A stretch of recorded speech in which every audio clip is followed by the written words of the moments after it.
Assalamualaikum warahmatullahi wabarakatuh. Kami dari kelompok 4 akan membahas materi yang kedua, yaitu tentang jenis dan kategori dalam penyuntingan naskah. Di sini ada saya sendiri, Servina Nindita, dan dua rekan saya, yaitu Ivan Gunawan dan Nada Nur Hanifa. Selanjutnya, saya akan menjelaskan tentang penyuntingan atau editing, merupakan tahap proses penulisan di mana kita berupaya memperbaiki draft penulisan kedua dengan melakukan perbaikan kesalahan-kesalahan mekanik seperti ejaan, punktuasi, tulisan, sehingga menjadi lebih jelas, tepat, dan efektif. Slide selanjutnya, Igun.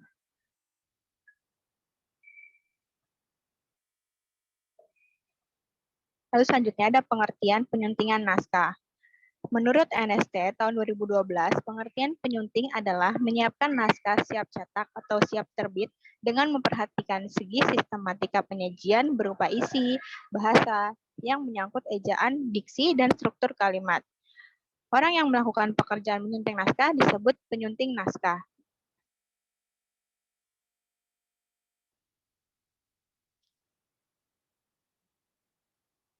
Selanjutnya ada jenis-jenis penyuntingan naskah. Berdasarkan objek penyuntingan, aktivitas penyuntingan naskah dapat dibagi menjadi dua, yaitu penyuntingan mekanis atau mechanical editing. Yang kedua, ada penyuntingan substantif atau substantive editing. Penyuntingan mekanik adalah editing yang berfokus pada perbaikan.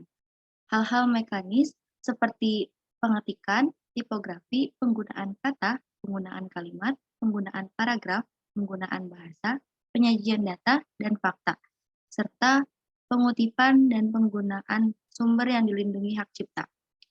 Penyuntingan mekanis dapat dilakukan secara manual dengan menggunakan tanda-tanda koreksi atau secara komputer menggunakan fitur review pada aplikasi Word atau fitur tools pada Adobe Acrobat Pro.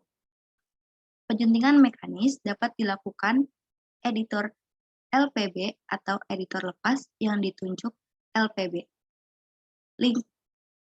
Lingkup penyuntingan mekanis adalah slide selanjutnya, Gun.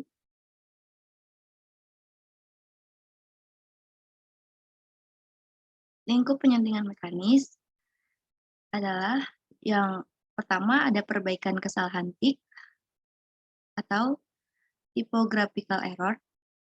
Yang kedua ada pemberian saran, penyajian tata letak atau perwajahan materi dalam hal pilihan fonta, penempatan nomor halaman dan judul trailer atau running title, penggunaan bingkai atau frame, serta pewarnaan. Yang ketiga, perbaikan ejaan, pemilihan kata, penyajian kalimat, dan penyajian paragraf. Yang keempat, ada verifikasi antara nomor halaman dan daftar isi. Yang kelima, ada verifikasi antara rujukan, catatan kaki, catatan perut, catatan akhir, dan daftar pustaka. Yang keenam, ada verifikasi antara kutipan dan daftar pustaka atau sumber kutipan. Yang ketujuh, ada verifikasi sumber-sumber gambar. Yang kedelapan, ada konsisten penulisan atau penyajian istilah, daftar rujukan, dan daftar pustaka. Selanjutnya, penyuntingan substantif. Substantif mengarah pada penyuntingan materi secara keseluruhan. Penyuntingan substantif hanya dilakukan oleh editor ahli yang ditunjuk oleh LPB. Lingkup penyuntingan substantif, yang pertama, ada kepentingan materi untuk diterbitkan dari segi kebutuhan. Yang kedua, kebenaran materi dihubungkan dengan bidang ilmu yang dibahas. Yang ketiga, andalan materi dihubungkan dengan latar belakang penulis dan terobosan penemuan atau penelitian. Yang keempat, ada kemutakhiran atau kebaruan materi. Yang keenam, ada keruntutan dan koherensi dari segi struktur materi. Selanjutnya akan dijelaskan oleh teman saya. Baik, yang selanjutnya, kategori dalam penyuntingan naskah. TRI membagi tingkatan penyuntingan naskah menjadi 3 kategori, yaitu penyuntingan ringan atau light editing, kemudian ada penyuntingan menengah, yaitu medium editing, dan ada penyuntingan berat, yaitu hard editing. Penyuntingan ringan terdapat beberapa aspek, yaitu menyunting mekanis untuk memastikan konsistensi penerapan gaya selingkung, kemudian memverifikasi seling, dan memperbaiki kesalahan tata bahasa, kemudian ada mengoreksi intensi faktual, kemudian ada mencatat semua bahan garis yang memerlukan izin pengguna, dan memberi semua elemen cetak. Kemudian pada penyuntingan menengah atau medium editing. Penyuntingan ini terkait dengan semua perbaikan aspek pada penyuntingan ringan.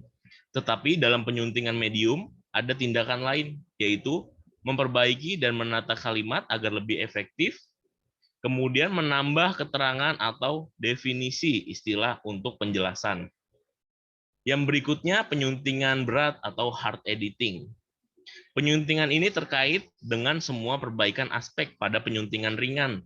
Tetapi dalam penyuntingan berat ada tindakan lain, yaitu memperbaiki semua keracuan bahasa, menulis ulang paparan yang rumit dan bertele-tele, kemudian memverifikasi dan memversi semua fakta yang tidak tepat.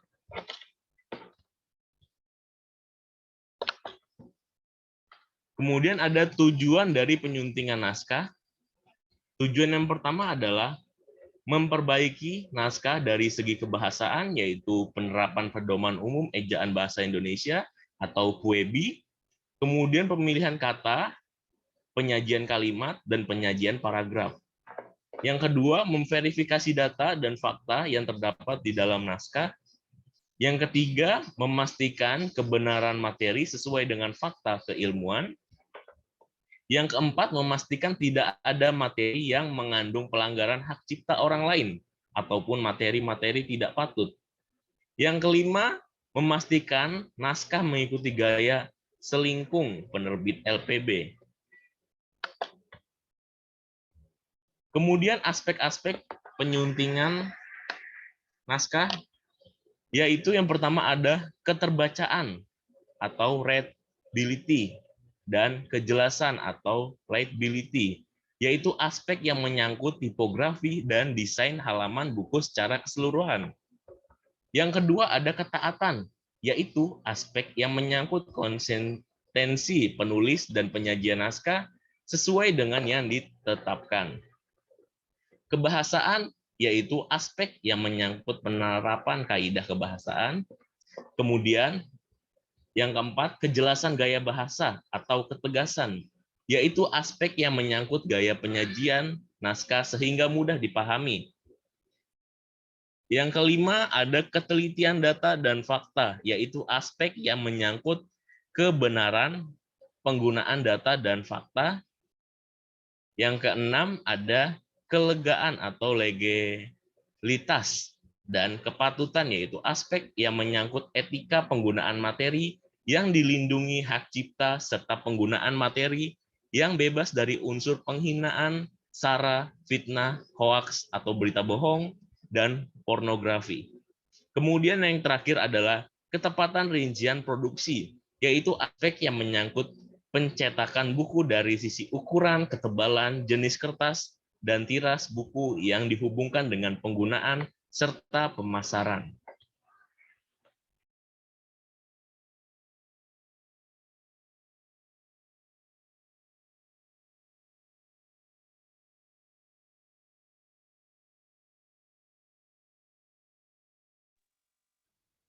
Ya, jadi berdasarkan penjelasan di atas, dapat disimpulkan bahwa penyuntingan naskah merupakan tahap proses penulisan di mana kita berupaya memperbaiki draft penulisan kedua dengan melakukan perbaikan kesalahan-kesalahan mekanik seperti ejaan, punktuasi, tulisan, sehingga menjadi lebih jelas, tepat, dan efektif.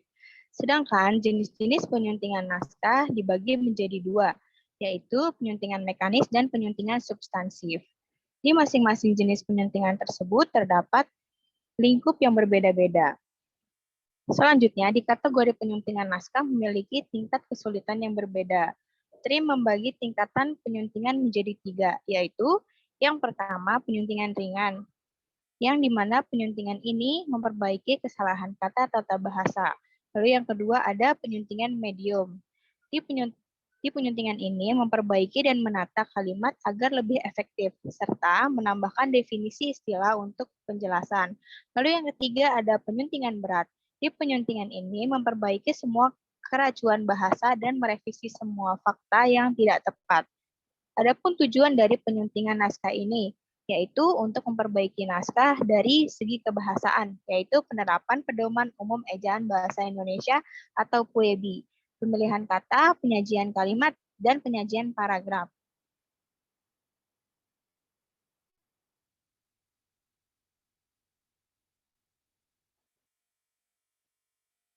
Selanjutnya, Igun.